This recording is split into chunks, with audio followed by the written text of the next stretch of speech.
What's up? Matt Clark here at the new Matt Clark Prison Etiquette. We all know the major rules that can get you in trouble. What about the little things, the minor things that you wouldn't even think about? That there may not be a conversation before there's a consequence. Stay tuned for a great video at the new Matt Clark.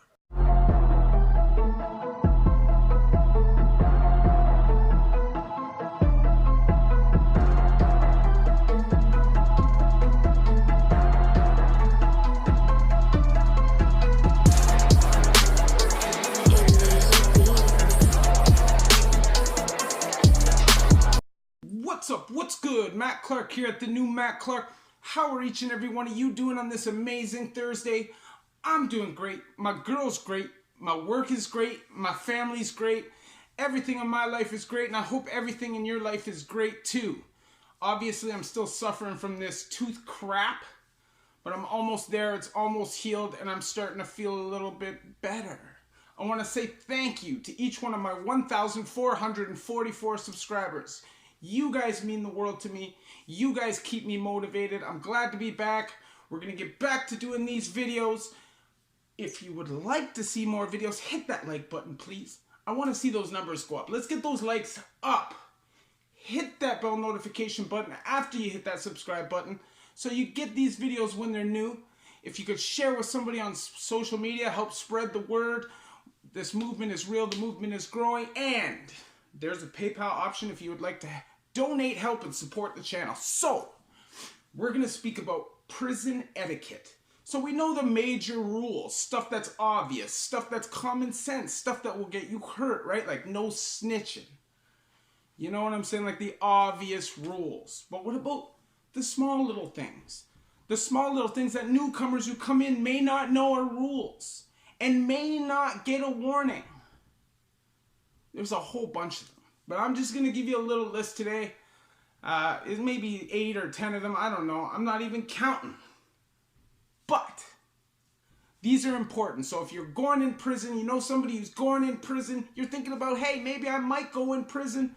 Or you know somebody who's new and who's in prison who may be struggling. You tell them these, because these will definitely make them safer. So, you ever sat down and ate? Not every prison has a cell where you go in your cell and you eat in your cell. Some places you eat on range. You may be brand new, sitting at a table, know nobody, and go reach over to grab something, reach over somebody's plate, and wham! You catch a punch in the head. You may get the goof blast. Who knows? You cannot reach over a man's food. This is a huge no-no in Ontario. I would assume it's a huge no-no everywhere. In fact, it's kind of gross. Why would you reach over somebody's food anyways? Your arm hairs, etc. could all fall in there. So do not reach over a man's food. Now, the next thing I'm going to say is obvious. It's quite obvious. But surprisingly, there's a lot of people who come in and they're just and I'm talking about whistling. Now, if you've ever done real time, I don't understand it personally. I don't whistle in my social life. Whistling just doesn't come up because I've done so much time, right? It's obvious something I kind of am not into and don't even want to hear from somebody who's never been to prison, although I'm able to just ignore it. But to me, whistling, whatever, right? Doesn't really matter, but in prison it may. And you won't get a warning, you may get a warning, and you may get a couple warnings. It depends on where you are, who you are, and where you land. But I'm telling you, it could happen. Whistling one time could be bad for your health. So do not whistle in prison. Now, the next should be obvious rule, but it's not always obvious. It's more serious in federal than provincial, but it's serious in both. Specifically if you're a new dude and nobody knows you, trusts you, knows what you're about, knows where you're from, what kind of charges you're on, etc. Talking to the coppers. Why are you talking to the coppers? There's no need for you to be talking to the coppers. There's a quarterman, there's cleaners, there's guys that have been there. If you need something, you talk to them. If they don't want to talk to you, there'll be some kind of a liaison dude that'll talk to the guys that maybe the quarterman and these guys don't want to talk to, but somebody will be there to guide you. Do not talk to the coppers. Now that follows up to the next rule, which is in federal, okay? Now this is a federal thing. It's obviously a provincial thing too, but I'm just saying in terms of federal as a continuation from the last one, because if you go down to the pen, it may be your first day and you could see somebody get murdered, stabbed up. You will see that the range turns into an investigation, the same as any other crime scene. You're locked down, you can't move. Forensic evidence has to be gathered. Then they will bring in the pen squad. And I'm telling you right now, you refuse that interview. Doesn't matter if you see everybody else going, which you won't. Doesn't matter if you see one person going, which you probably won't. You do not go. Because if you do go and you come back, you're in danger. And I'm not talking about danger of getting punched out. You could be in real danger. So if the pen squad comes, asks for an interview, wants to interrogate you, you refuse. They can't do anything about it. It's your safety, and they can't put your life online like that against your wishes. Refuse the interview to the pen squad. The next rule, which to me is obvious, but in past videos when I've mentioned it, people have seemed confused. Flushing the toilets after lights out. It's way more serious in provincial prisons or jails. You will almost guaranteed have a problem in the morning, specifically if you're new, nobody knows you. If you've been there for a while and you have to take a deuce, chances are when you get up in the morning, if you say, look man, I had to take a deuce, people won't have an issue with that. But if you're not somebody who's been there, and you're not prepared to fight for this, you will be expected to just put a boxers over the toilet or something, no matter what you're doing in there. Because if you flush, the minute those cells crack in the morning, crack of the cell could be the ring of the bell and you don't know who's coming. So be aware. Just hold off. Just hold off. It's not going to kill you. Cover it up with something. If you don't know anybody, don't get yourself in trouble. Do not flush the toilets after lights out. Now, in some penitentiaries, it's so soundproof that, or just the population won't care. And then in some penitentiaries, they will. You'll know when you get there. By that time, chances are you will be like a con who's well-versed in the rules. So, do not flush the toilets after lights out. Now this rule, this is a major rule, and this young generation nowadays, you see it slip out of them every once in a while. It could be a major problem for you. Never, ever, doesn't matter how long you know them, how long you've been around them, how good of a relationship you have with them and the guys on your block. Never call a copper bro or anything like that. Never daps a copper. Nothing like that. That right there is a ticket out.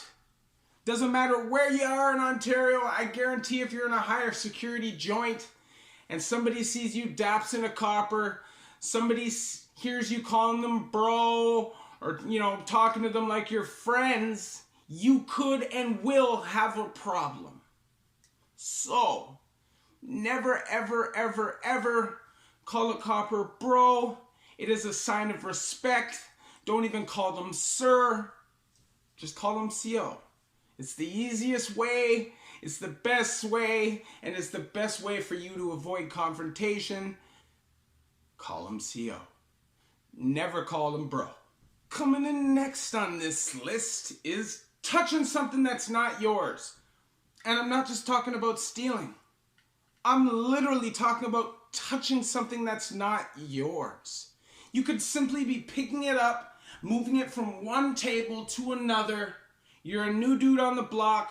People don't know you and they take that personally. You gotta remember, this is prison, so sometimes you have aggressive, caged up animals raging with testosterone who are looking for an issue. So it's up to you. Easiest way out of any problems in this area, just don't touch it. If there's something there and you need it moved, just say, hey, do you know who this is? You know who this is? Anybody got a problem with me moving this? That's it. Chances are someone will be like, no, just put it over there. Don't open the door for somebody to walk through.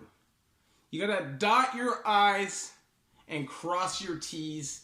Make sure you're aware at all times. And just be conscious of what you're doing at all times. And things will be a lot better for you. So just remember, don't touch anything that's not yours. And that leads into this next rule. You just came in from court.